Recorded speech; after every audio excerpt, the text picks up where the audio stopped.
fasbir sabran jamila, basi subiri kwa subira njema.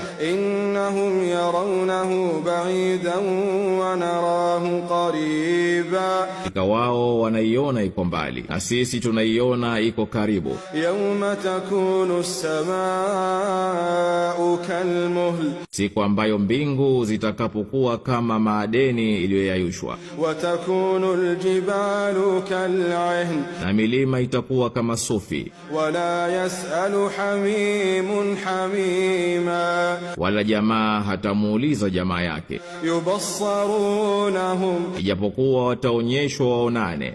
yawaddu al-mujrimu law yaftadi min adhabi yawmi'idhin bibani, atatamani mkosefu lao ajikomboe na adhabu ya siku hiyo kwa kuwatoa fidia wanawe, wa sahibatihi wa akhihi, na mkewe na nduguye.